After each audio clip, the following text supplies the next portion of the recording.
Perbincangan ini kita lanjutkan kembali, Saudara. Saya ke Bu Brian dulu. Bu Brian, melihat kondisi ini, adakah mungkin perbincangan muncul terkait dengan evaluasi terhadap PTM yang dibuka setelah Lebaran ini, Bu? Sejauh ini masih konsisten dengan surat keputusan bersama 4 menteri ya.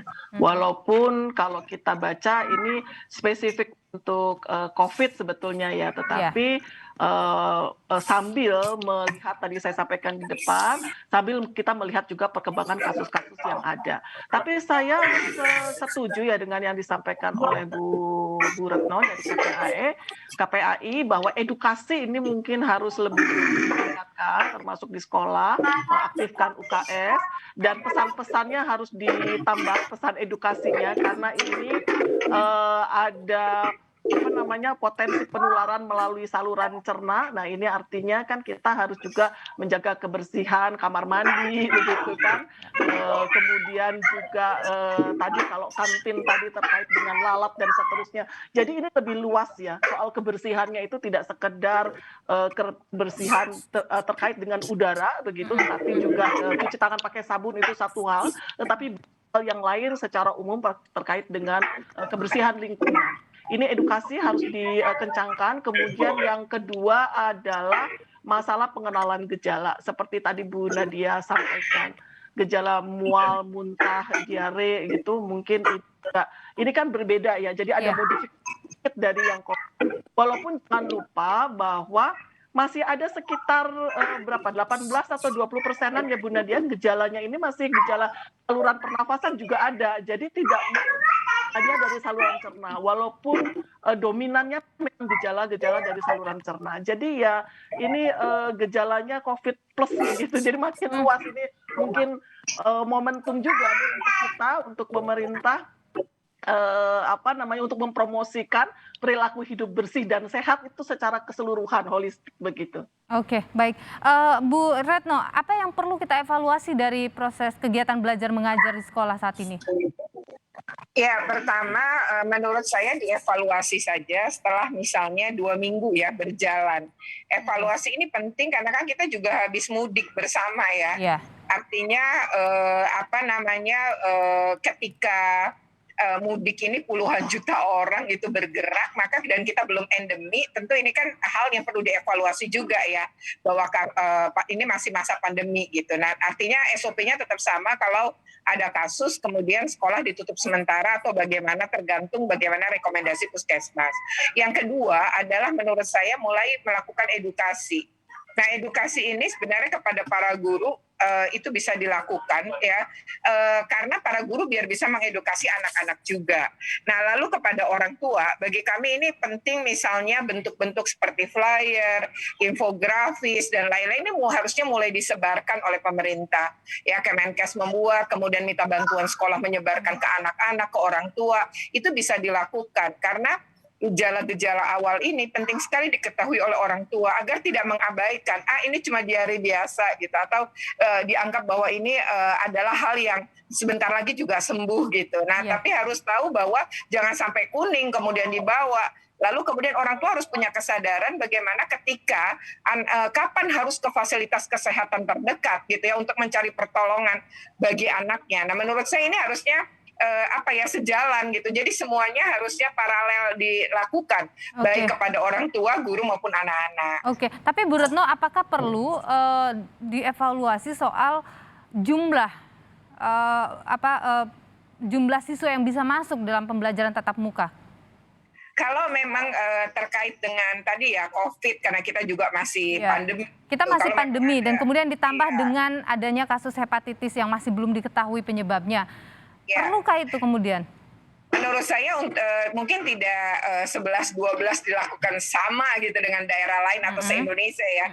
Tapi barangkali harus dilihat kasus-kasus tertentu. Misalnya Jakarta. Kalau memang Jakarta terus terjadi peningkatan, ya harus segera evaluasi menurut saya. Saat ini tertinggi masih Jakarta.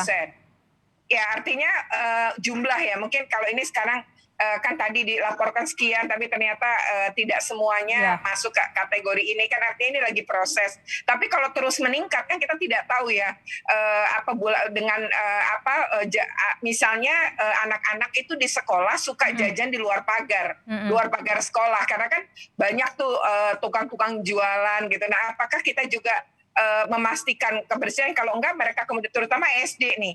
Nah, lalu kemudian terjadi peningkatan ya. Berarti kan harus ada evaluasi segera soal jumlah misalnya jumlah anak yang masuk gitu ya. Tapi sejauh ini sih sebenarnya kalau kami memantau ya di sekolah-sekolah memang belum perlu dikurangi. Namun gitu ya, ketika ini meningkat, apalagi nih habis mudik bersama. Ya memang harusnya menjadi perhatian untuk tidak 100%. Tapi memang ini kan rata-rata sekolah selesai jam 12, Mbak. Jadi memang seharusnya tidak perlu juga makan siang di sekolah kan.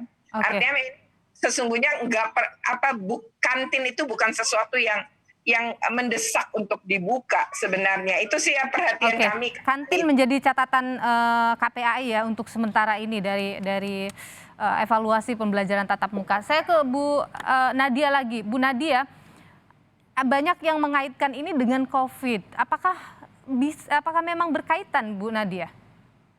Ya, sekali lagi mungkin kami tegaskan ya bahwa munculnya hepatitis akut berat ini tidak ada kaitannya dengan COVID-19 ya, ataupun kaitannya dengan vaksinasi COVID-19 yang juga banyak menjadi hoax ya di berbagai media informasi ya.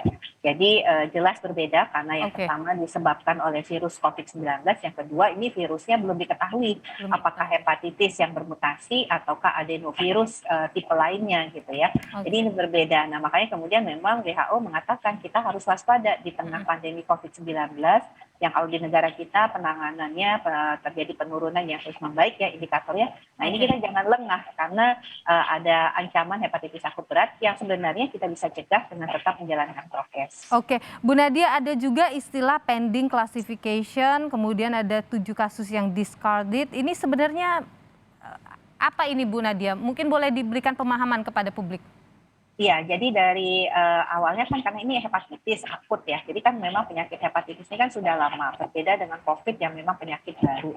Hepatitis akut ini kan sudah sebelumnya kita ketahui disebabkan oleh virus hepatitis tipe A, B, C, D, dan E. Nah, tapi kemudian muncul nih hepatitis, gejalanya mirip sekali dengan hepatitis yang selama ini kita kenal, tapi bukan disebabkan oleh virus hepatitis A, B, C, D, E tadi. Nah, pending klasifikasi itu adalah kriteria dari WHO yang kita gunakan dikarenakan dari gejala yang mengarah kepada hepatitis akut berat itu pemeriksaan laboratoriumnya belum lengkap. Jadi masih ada tipe virus A sampai E tadi yang belum keluar hasil labnya. Makanya disebut sebagai pending klasifikasi. Nah, nanti kalau memang betul bukan semua disebabkan hepatitis A sampai E atau ditemukan jenis penyebab lainnya yang bukan kita ketahui, maka dia masuk sebagai klasifikasi kasus probable. Nah, kita sedang menemukan satu kasus probable yang di DKI Jakarta nih, Nilu. Nah, yang 7 discarded itu dikeluarkan dari dugaan awal gejala hepatitis akut berat. Karena ternyata kita temukan hasil laboratoriumnya, satu itu ada mengandung hepatitis A, yang kedua disebabkan hepatitis B, 2 kasus itu disebabkan oleh demam berdarah yaitu dengue shock syndrome, dan satu oleh tifoid. Oke, Bu Nadia, dari Kementerian Kesehatan, dari sisi kesehatan, kalau Bu Retno tadi meminta mungkin kantin dibuka, dievaluasi, apakah Anda merekomendasikan hal yang sama untuk anak-anak masuk sekolah?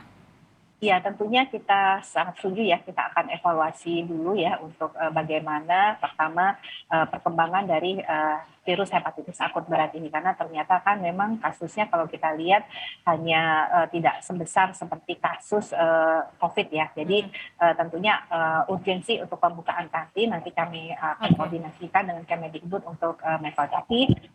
Kita sudah berpesan ya, tadi juga Bu Retno sampaikan melalui program UKS juga bersama pemerintah daerah, provinsi dan kabupaten kota untuk memastikan bahwa pembukaan kantin itu harus tetap mengikuti kaedah-kaedah penyediaan pengelolaan makanan yang sehat yang sudah menjadi standar sebenarnya sebelum masa pandemi. Oke, baik. Kita akan lihat nanti perkembangannya bagaimana. Tentu juga publik menantikan sebenarnya apa sebenarnya penyakit ini yang muncul ini dan seberapa berbahaya. Apakah kemudian perlu ada ada mungkin diputuskan apakah ini KLB atau tidak di Indonesia, nanti kita akan nantikan terus. Tapi terima kasih perbincangannya pagi hari ini, dan tentu yang paling penting adalah evaluasi terhadap pembelajaran tatap muka karena ini berkaitan dengan keselamatan dan kesehatan anak-anak kita tentu. Terima kasih sudah bergabung bersama dengan kami Direktur Pencegahan dan Pengendalian Penyakit Menular Langsung Kementerian Kesehatan Ibu Siti Nadia Tarmizi, tenaga ahli utama Kantor Staf Presiden Ibu Brian Sri Prihastuti, dan juga Komisioner KPAI Ibu Retno Listiarti. Terima kasih Ibu-ibu, sehat selalu.